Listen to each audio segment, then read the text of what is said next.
Think about it like a bad marriage that you really don't want to end. They're not joking. And this is really getting serious. Let's talk about Danielle Smith for a second, because she's a major part of this. And she's outlined in the last, I believe within the last 3 weeks, it was her kind of 2 weeks maybe, her list of demands, you could call it, to Ottawa and Mark Carney about coming to the table. She made 4 main points, and she said, we as the UCP are not going to be leading this, but we will respect if citizens essentially come together and there's enough signatures past the threshold, which she lowered, to trigger a referendum. Right. The way that I interpreted that was she's okay with the process happening. She just is not going to be the one that's going to be spearheading as a kind of a revolt in the sense. Thoughts on that? Yeah, she can't become the leader of that parade. Yeah. She can't be the one that says we need to separate, because pragmatically, and this is something I think she's doing very well, is she has to make sure that we do everything we can to make this work. Yes. Yeah. Think about it like a bad marriage that you really don't want to end, because you fell in love at the beginning and you had a lot of history and children and assets and other things that have to be considered. You should try everything you can to keep that marriage together. Yeah. And that's her current position right now. And that's why she gave those 4 items to Carney and a 6-month window to go ahead and address that. If you want to look at it like the analogy of a marriage, stop going to the bar, stop spending all the money, come home, take care of the kids. Like, here's the list of things that will make it work better. And if he can do that, then great. But I'm not hopeful that he's going to do that. If you read his book, Values, he's pretty clear that he believes that oil and capitalism are some targets that he thinks needs to be eliminated for climate purposes. And I don't see him changing his tune on that unless lots of provinces step up to the plate and say we need to change this deal. Then maybe he would have to, because I don't think he wants to be the prime minister of the collapse of Canada. Yeah. But he may be pushed into a constitutional convention with Alberta leading that. But back to Danielle Smith, I think her best path forward is what she's doing right now. She's listening to the UCP membership, which is 66% for separation at this stage, but Alberta isn't at that number yet. It's about 30 to 35% and growing. 66% of UCP membership Is ready to go. Really? Yep. Is that where does that number come from? That came from a UCP poll internally. Wow. And when we were in Bonnyville, we had Mitch Sylvester, who's the CEO of the APP, and Danielle Smith on stage talking to the UCP members.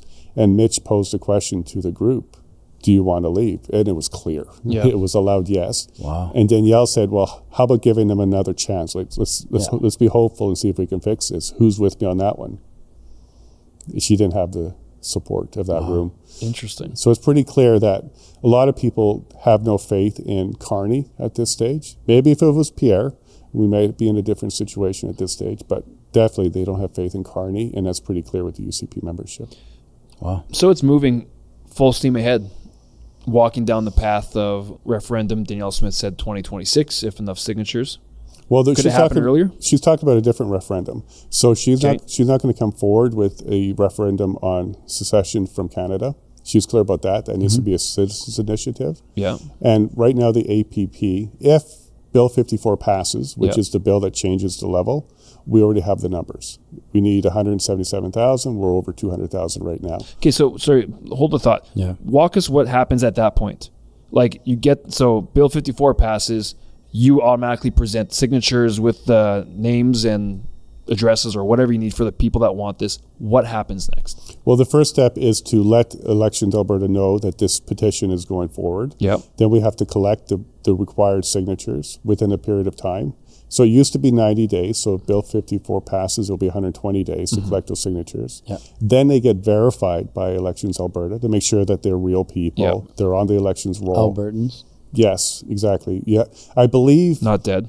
Right, and I believe exactly. It's funny that we have to say that, but we do. You're not. It's very true, and I think there's some attempt to make sure that you were in Alberta for a certain period of time as well. So 4 or 5 years, you voted in the last election. Like there'll be a check on it, and then from that stage, Elections Alberta, under the direction of Danielle Smith, guided by the people, would have to create the referendum. The fastest we can get it done, assuming Bill 54 passes second or third reading, could be November 2025. Now, Danielle Smith, her referendum she's talking about isn't secession from Canada. She's doing a town hall series. She's calling it the What's Next panel. And she's going around talking to people about what should be on a referendum. And what she's hinted at would be the Alberta pension plan. Would be one of the items on there. Maybe the transfer payments again. Maybe we'll ask that question again. And some others. Depends what Albertans are looking for. But not secession. That has to be separate. Okay. Yeah. And she did recently, in about last week or so, with Mickey Amory, amend Bill 54 to ensure that First Nations concerns are addressed when it comes to their treaties, to ensure that any question that's posed to the public doesn't violate any of the treaties and their concerns at this stage. And I'm happy to report we have very close connections to the First Nations. Jeffrey Rath has been making a career on defending First Nations in Alberta and their treaties. That's what he's been doing. We have some other lawyers who are very, very connected to this issue to ensure that their rights and the requirements of anything moving forward are addressed. So it's done properly. There's a definite attack, or not attack, but a smear campaign, it seems like, against this. Like you're seeing some of the big agencies, the big news, CBC, it seems like they're focusing on stories that they're trying to rise to the top to make it look like this is the fringe. This is the like there's a huge video that we actually posted of Jan Arden going off. Like we thought we had some people reach out to us. They thought we had gotten hacked because we had some crazy lady swearing. No, I'll tell a story. No joke, it's my sweet mom texted me, David, that's my mom's voice, and she texts, I think you guys got hacked. Someone posted it on someone who's cursing and yelling, and like, nope. So we put that up there to actually spark the conversation. But and she was calling, like the amount of name calling she was doing. That was you know what, that ridiculous. Could actually be the best advertisement to represent Western alienation right there. Thank you, Jan Arden, for the exact thing that is probably spurring all of this sentiment over the last however many years. You're right. Like, David, you nailed it. In a nutshell. We should send her a check and a thank you letter because what she did was she showed exactly the disrespect Alberta has been feeling for 40 plus years from the people in the East. Like if you listen closely to what she's saying, you can't leave, it will never happen. Well, then why are you upset? Yes. Like if that's what you think the future will be. Exactly. And it will be a democratic process. If you want to vote no, you'll be able to vote no. But if we get a majority yes, what she's literally saying is, well, the people shouldn't have a voice. They shouldn't be able to speak. You're right. While she's calling for national unity. At the same time, that's what the message was, but in a really messed up way. So I think what's going on here is they do understand it's not fringe anymore.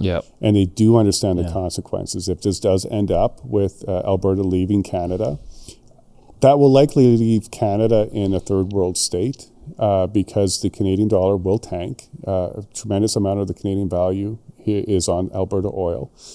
We are the economic engine. I know that Toronto likes to believe that they are, but when you look at the numbers, a tremendous amount of our value is in the Canadian pension plan. About 30-something or $300-something billion is sitting right there that would leave Canada. Plus what we do, there's trillions of dollars of oil here in Alberta. So what I think they're doing is they're realizing they're not joking. It's not fringe, and this is really getting serious.